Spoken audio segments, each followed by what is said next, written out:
तेरे मेरे दरमियाँ।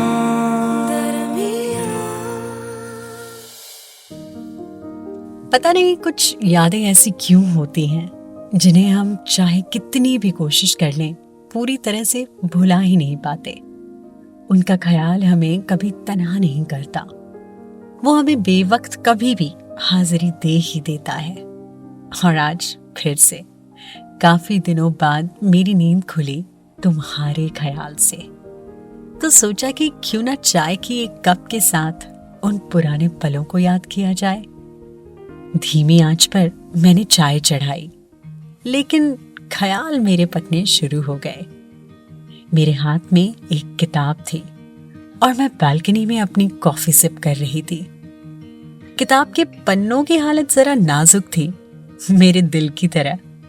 और उसी समय किताब के कुछ पन्ने मुझसे नीचे गिर गए। मैंने घबराते हुए अपनी नजरें नीचे की और देखा तुम खड़े हो अपने दोस्तों के साथ। सफेद shirt, blue jeans and a beautiful smile. मेरी आंखें मानो पूरी तरह से बस तुम्हारे चेहरे पर आकर रुक गई। ऐसा लगा जैसे वक्त थम गया हो और दिल कहीं खो गया हो। बस उस वक्त के बाद से जैसे तुम्हारे ही ख्यालों में थी। और फिर एक दिन पता चला कहीं से कि तुम अब्रॉड पढ़ने जा रहे हो और हमारे रास्ते बस वहीं अलग हो गए। पता नहीं यार, लेकिन सच में उस समय दिल उदास सा हो गया।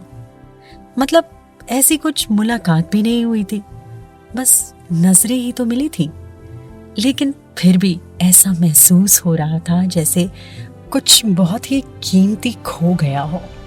पता था कि तुम चले गए हो, लेकिन फिर भी रोज आंखें खुलते ही मैं बालकनी में जाती हूँ, कॉफी पीती हूँ और ये आंखें इंतजार करती हैं कि तुम दिखोगे।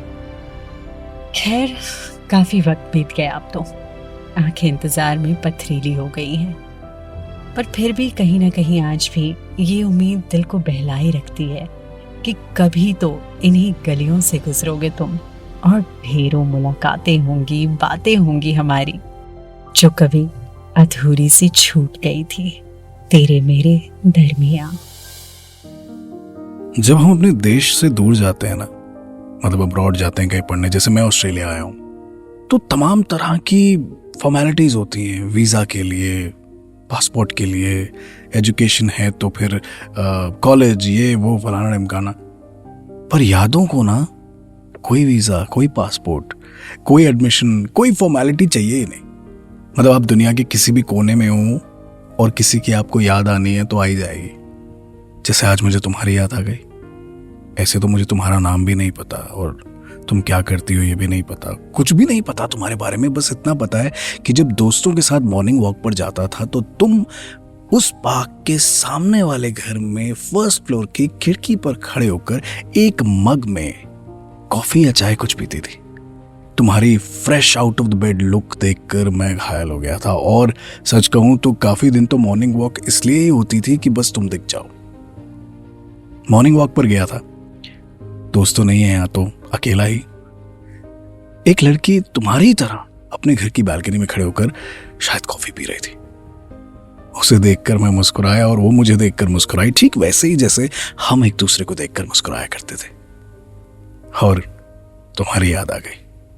कितना अजीब है ना, इतने समय से हम एक दूसरे को जानते हैं, लेकिन कभी खुद से हिम्मत नहीं हुई तुमसे बात करने की। कभी तुमने भी तो जिक्र नहीं किया कि तुम बात करना चाहती हो।